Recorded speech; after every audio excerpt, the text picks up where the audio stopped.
¿Qué tal? ¿Cómo estás? Muy buenas tardes.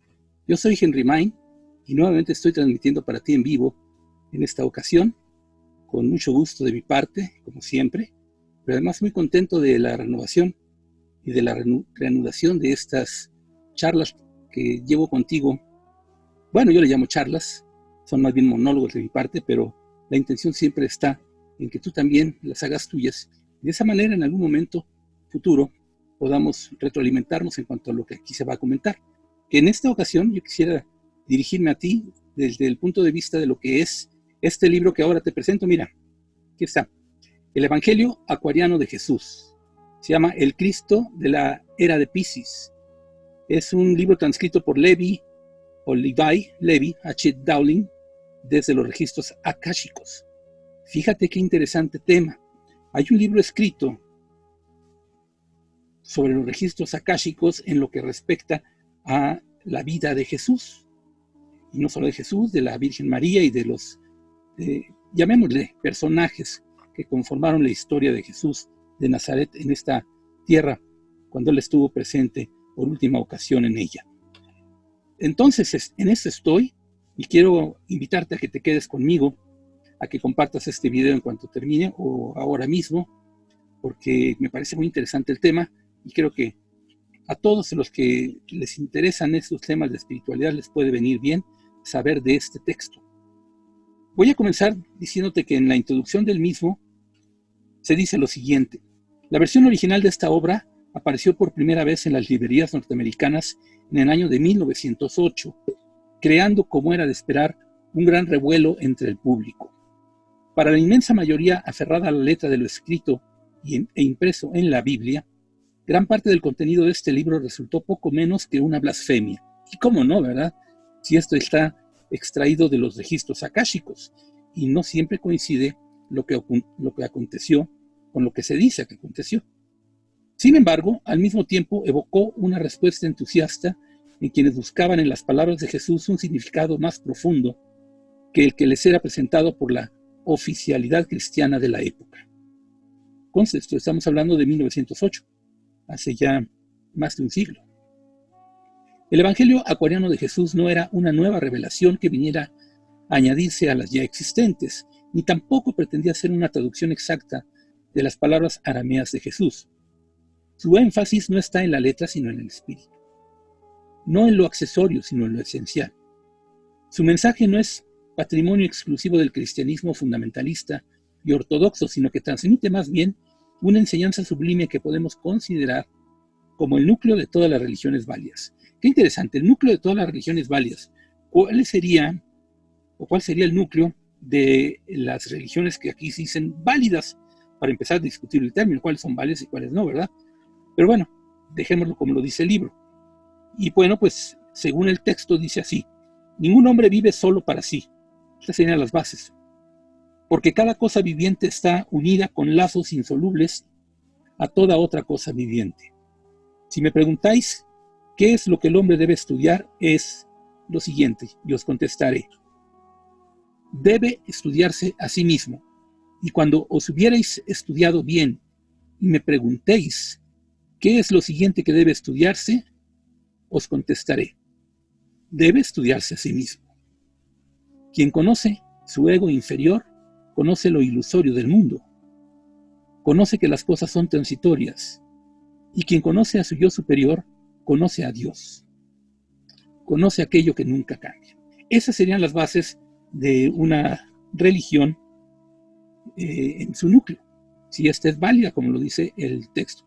Repito, yo no me pongo a ver cuáles son válidas y cuáles no, pero sí considero que esto que se dice al respecto de los núcleos de las religiones en general, válidas o no según qué criterio, no importa, está muy bien puesto en estas palabras. ¿Que de dónde salen? De los registros akáshicos, precisamente. ¿Y quién las dijo? Vamos a verlo. El Evangelio Acuariano de Jesús tampoco fue presentado como la palabra de Dios, ni mucho menos como algo infalible en lo que había que creer.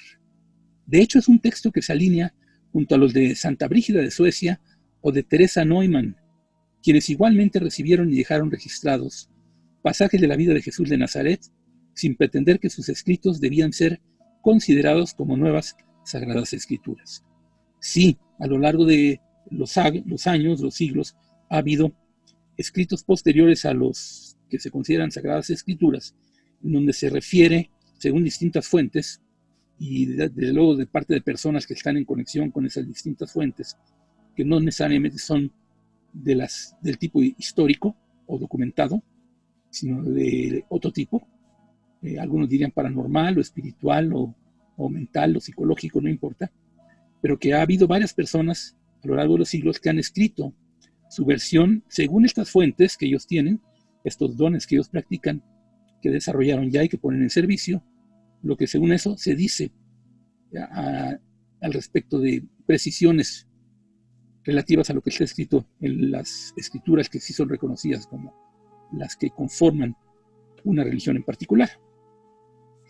Bueno, en el nivel histórico, se dice aquí también, el texto transcrito por Levi H. Dowling nos revela, entre otras cosas, lo ocurrido en los años perdidos de Jesús, su estancia en la India y en diversos países de Oriente y su relación con diversos maestros de otras tradiciones, pero sobre todo su cualidad de ser humano que se elevó a través de su esfuerzo y su sufrimiento hasta el nivel del Cristo. Qué interesante. En este texto, fíjense nada más que se ven los años perdidos de Jesús, además de los años que sí se tienen como documentados de alguna manera, pero miren lo que dice, su estancia en la India y en diversos países de Oriente y su relación con diversos maestros de otras tradiciones. Todo eso se trata en este libro de manera bastante amplia, es un texto bastante bien desarrollado, con una gran cantidad de información que, bueno, podemos empezar a tratar un poquito más adelante. Por lo pronto también, y como introducción a este texto que les estoy presentando, el Evangelio Acuariano de Jesús, y que les estoy recomendando, se dice en una de las páginas, ¿quién fue Levi, el transcriptor de este libro? O Levi. Bueno, pues respecto a Levi, vamos a decirle así, no nos es dado escribir gran cosa. Baste decir que fue un ciudadano de Estados Unidos y que desde muy niño fue un estudiante profundo de las religiones del mundo. Cuando no era un niño, más bien cuando no era sino un niño, se impresionó con la sensibilidad de los éteres más sutiles y llegó a sentir y por tanto a creer que en cierto modo eran placas preparadas como en fotografía, para impresionar en ellas sonidos, vibraciones y aún pensamientos. Con avidez, entró pues al estudio profundo de las vibraciones etéreas, resuelto a solucionar por sí mismo los grandes misterios cósmicos. ¡Qué tarea, verdad! Esa es tarea de alma. No cualquiera la emprende, y sobre todo si no tiene las herramientas para emprenderla. 40 años se empleó en estudios y meditación silenciosa, llegando a encontrarse entonces en un estado de superconciencia que le permitió entrar en el plano cósmico de los éteres sutiles y llegar a familiarizarse con sus misterios. Entonces llegó a darse cuenta de que las visualizaciones de su infancia habían estado basadas en realidades cósmicas y que cada pensamiento de cada cosa viviente queda archivado. Esa es la base de los registros akáshicos. Cada pensamiento de cada cosa viviente queda archivado. Pensamientos. En su manuscrito, El filo de las edades, se dice aquí en este texto, parte del cual reproducimos ya en esta introducción, esta es la introducción precisamente, encontramos el siguiente encargo dado a Levi por Visel, la diosa de la sabiduría o del santo aliento. Y esto es lo que recibió Levi como una canalización de su parte, de la diosa Visel. Y es un encargo que le dio a él. Y dice en partes, oh Levi, hijo del hombre, óyeme porque tú eres llamado a ser el mensajero de la edad que comienza, la edad de la bendición espiritual. Es decir, que se le hace saber a él que se le está considerando como un emisario de aspectos de la verdad que deben de ser conocidos. Se plantean quizás como la verdad, todo aquello que quedó registrado en los registros akáshicos como pensamiento expresado por algún ser, concebido por algún ser.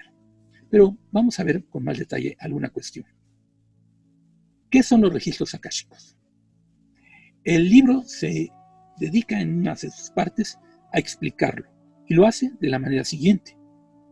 Akasha es una palabra sánscrita que significa la sustancia primaria, de la que se formaron todas las cosas. Según la filosofía acuariana, Esta es la primera etapa de la cristalización del espíritu. La primera etapa de la cristalización del espíritu, cuando el espíritu empieza ya a expresar su ser en forma de algún tipo de sustancia, una especie de cristal. Todo es sustancia primordial o vibración espiritual. La materia no es sino espíritu vibrando a baja frecuencia, llegando a coagularse, como lo expresa un maestro. Les comento que cuando yo leí esto la primera vez, sentí un estremecimiento, porque en alguna de esas ocasiones en las que yo tuve algún estado de percepción bastante distinto al común, yo percibía precisamente esto, que la materia era vibración de baja frecuencia coagulada. Recuerdo haber pensado, se coagula. Cuando yo leí esto, encontré una coincidencia. Sigue diciendo el texto, este akasha o sustancia primaria es de finura tan exquisita y tan extremadamente sensible que la más imperceptible vibración del éter en cualquier lugar del mundo produce en ella una impresión indeleble. Esta sustancia primaria no está circunscrita a algún lugar del universo, sino que es omnipresente. En verdad es la mente cósmica de la que hablan los filósofos. Cuando la mente del hombre está en sintonización, en acorde exacto con la mente cósmica, el hombre adquiere un reconocimiento consciente de las impresiones akáshicas y puede reunirlas y transcribirlas en cualquier idioma que le sea familiar. Esa es la fuente de este texto, de estos escritos que aquí se compendian desde los registros akáshicos. Y ya estamos viendo que son los registros akáshicos, según la definición de este texto.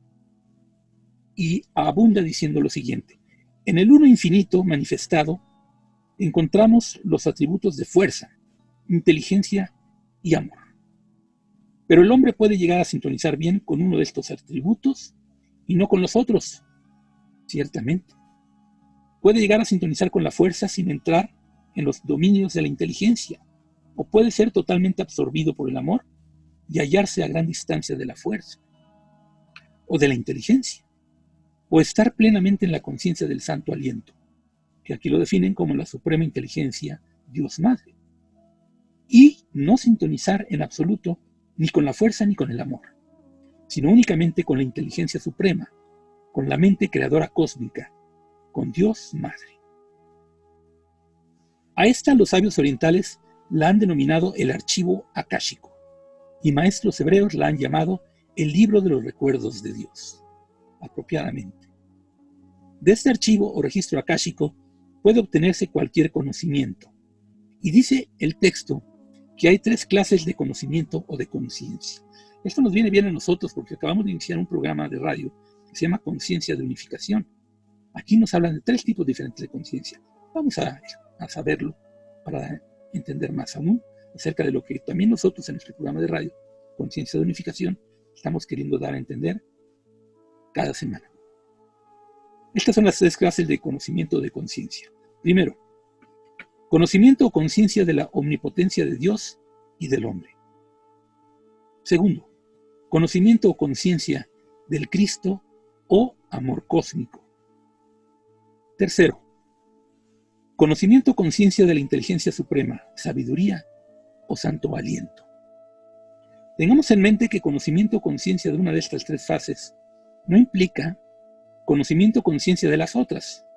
Ciertamente, ¿verdad? Cada quien sus dones. De hecho, con frecuencia encontramos personas saturadas de amor, que son completamente ignorantes, que no tienen la más pequeña concepción de las leyes físicas o espirituales, que no muestran comunión alguna con la sabiduría. El caso específico que me viene al pensamiento en este momento es el de Pachita, precisamente. Ella tenía un amor inmenso, pero no conocía mucho de lo que podía hacer gracias a su don. Abunda diciendo aquí, el gran maestro, el Espíritu Santo, que es el santo aliento, pues es también un terreno que está al alcance de solo algunos y no otros, por mucho que sí tengan conexión con las otras 2 conciencias. Y hallamos hombres que son todo fuerza, como Dios Padre, es decir, la fuerza es Dios Padre, pero no han sentido jamás ni sabiduría ni amor cósmicos. ciertamente también. Y creo que todo esto es claro. Dice además, los registros akáshicos, imperecederos de la vida, conocidos como archivos akáshicos, están enteramente en los dominios de la inteligencia suprema, enteramente en los dominios de la inteligencia suprema, o mente cósmica, Dios Madre, en una de las tres conciencias. Recordemos que está el conocimiento o conciencia de la omnipotencia de Dios y del hombre, el conocimiento o conciencia del Cristo o amor cósmico, y el conocimiento o conciencia de la inteligencia suprema, sabiduría o santo aliento. A esta última conciencia pertenecen los registros akáshicos. Entonces, quien los lea debe pues estar en perfecta comunión, en sintonización delicadísima con esa inteligencia o Espíritu Santo o santo aliento, como los antiguos llamaban a la mente cósmica, de modo que cada vibración del pensamiento sea sentida instantáneamente en cada una y en todas las fibras del ser. Instantáneamente y en cada una de las fibras del ser. Un gran don se debe de tener. Esto nos da idea del don de Levi, el transcriptor de los registros akáshicos que conforman este texto, que te lo vuelvo a mostrar, es este. Aquí lo tengo, mira, es el Evangelio Acuariano de Jesús, el Cristo de la era de Piscis, transcrito por Levi H. Dowling desde los registros akáshicos. Y de eso estamos hablando precisamente. Y hay una diferenciación que hacer, dicen aquí. Si el espacio está cargado de vibraciones y pensamientos de toda clase, ¿cómo puede quien lea los registros akáshicos diferenciar y recoger solamente los pensamientos y los acontecimientos de la vida de tal o cual persona o grupo de personas? Pregunta justa, ¿cómo le haces? Para quien se sintonizara sin esta cualidad o esta facultad, todo resultaría una especie de cacofonía de pensamientos. ¿Cómo distinguir el que quieres percibir? Ocurre, se dice aquí, que cada individuo tiene una vibración suya y distinta. Y cuando el que lee comprende en su plenitud la ley del discernimiento, todo su ser se sintoniza de modo que solo recibe un ritmo, un tono particular, siendo imposible que otro tono, otro ritmo, haga la más mínima impresión en él. Sabe distinguir. Esto puede comprenderse con la ayuda de la radio o del telégrafo inalámbrico. Ciertamente, sintonizamos una frecuencia y no todas las demás que están a un lado, según el sintonizador de frecuencias. Es algo parecido, es una metáfora que explica bastante bien. Se dice aquí, muchos años tardó Levi en aprender esta ley de diferenciación y en sintonizarse nítidamente con los tonos y ritmos de Jesús de Nazaret, pero no solo de él, también dice aquí, de Enoc, de Melquisedec y de sus colaboradores. Pero dirigido por el espíritu de la inteligencia suprema o mente cósmica, llegó a triunfar en la creación de sensaciones internas hasta tal punto que hoy siente instantáneamente y en todo su ser las más imperceptibles vibraciones procedentes de cualquiera de esos grandes centros. Y desde luego, su interpretación en palabras es fiel y verdadera en lo más mínimo. Se da fe entonces, según este texto de introducción al libro que te estoy presentando, que todo lo aquí transcrito por Levi es fiel y verdadero en lo más mínimo. Y miren qué interesante, se habla sobre el hombre en esto que estoy leyendo y compartiendo con ustedes, y se dice además lo siguiente. Entre las muchas transcripciones del archivo akáshico hechas por Levi, hemos encontrado una cuyo título es El hombre. Esto para ponerte un ejemplo de lo que es ya el contenido del libro que te estoy recomendando considerar para tu próxima lectura en algún momento dado. Bueno, el título del texto que se extrae de todo este compendio de textos le llaman El hombre, y dice así, en la que se describe gráficamente su descenso a la densidad de la forma corpórea y su retorno final a la vibración pura, a la unidad eterna con Dios. El descenso desde el nivel de la pureza del ser y del pensamiento a la densidad de la materia, las experiencias que en él se viven, y el regreso.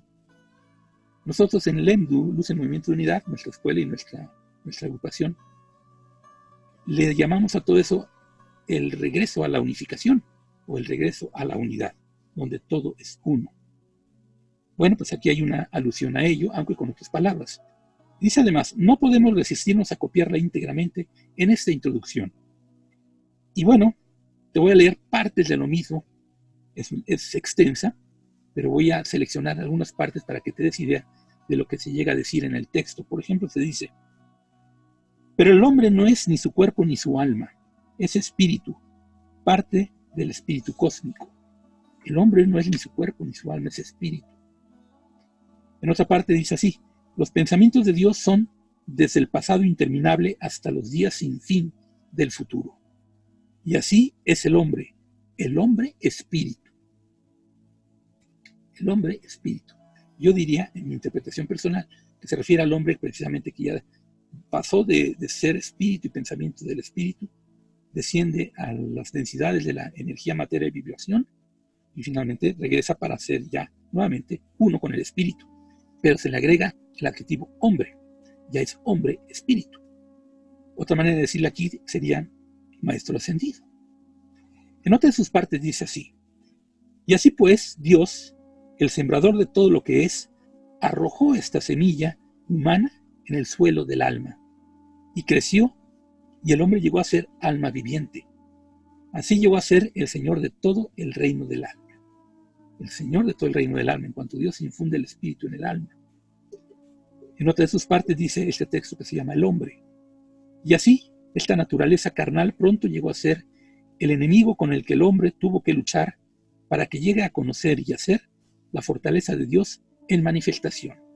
Ciertamente, la densidad de la vibración baja, la materia, es el enemigo a vencer cuando el hombre espíritu pretende ser eso. No solo el hombre alma o el hombre encarnado, sino el hombre espíritu. Es el enemigo a vencer, o el adversario, me gusta más decirle así. En otra de sus partes, este texto llamado El hombre, incluido en este libro, dice así, estoy haciendo una selección en donde se ve cómo se concibe desde los registros akáshicos este descenso del hombre, mejor dicho, del espíritu en hombre, en alma, primero en hombre, y cómo se regresa a él. Cuando el hombre haya vencido a todos los enemigos del alma, la semilla habrá germinado plenamente, se habrá transformado en el santo aliento. Todos los enemigos del alma hay que vencerlos. Es decir, ¿cuáles son los enemigos del alma? Todo aquello que le permite al alma seguir siendo alma en carne o alma en materia o alma en densidad de dualidad, ya no puro espíritu. Digo que le permite, pero también puede ser que en un momento dado lo atrapa. En un primer movimiento puede ser le permite porque hay una indagación acerca de las posibilidades del pensamiento. ¿Qué pasaría si el pensamiento se densifica? Cosas como esta. Pero ¿qué pasa cuando ese pensamiento densificado pretende y desea y aspira a dejar esa densidad, esa densificación? Bueno, pues entonces sí hay que vencer todo lo que lo densifica. Y termina este texto diciendo, y entonces el hombre habrá alcanzado la bienaventuranza de la perfección y habrá llegado a ser uno con Dios. Uno con Dios. El movimiento de unificación, luz en movimiento de unidad, como decimos nosotros acerca de nuestro grupo y escuela, Lendo.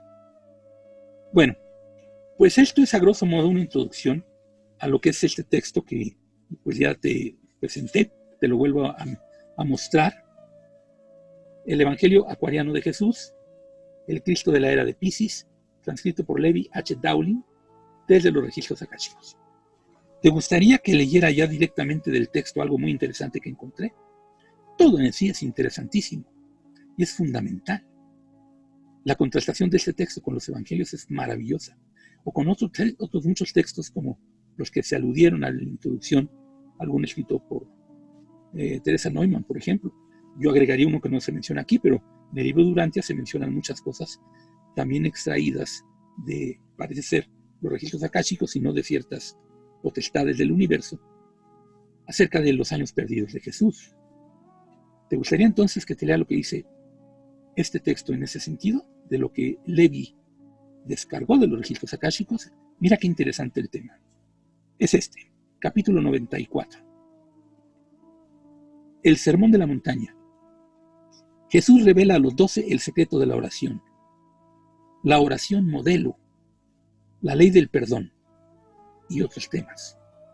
Voy a leerlo entonces tal como está escrito aquí.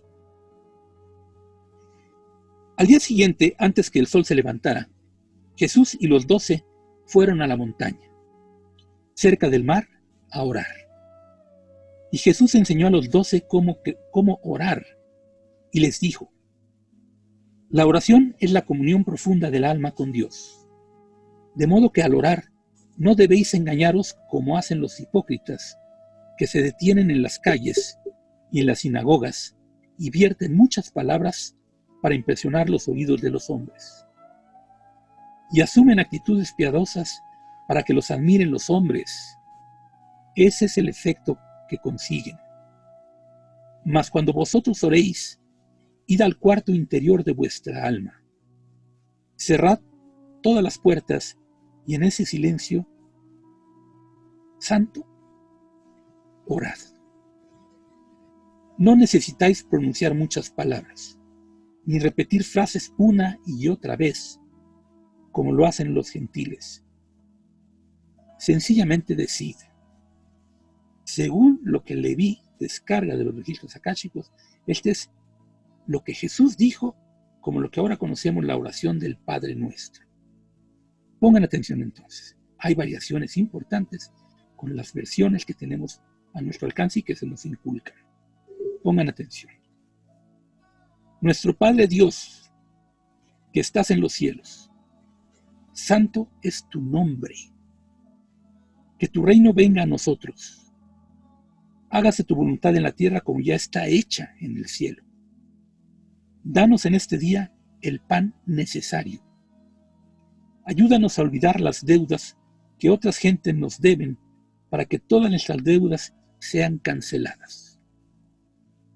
Y escúdanos de las seducciones del tentador, que sean demasiado grandes para que nosotros podamos resistirlas. Y si ellas nos llegan, danos fortaleza para vencerlas.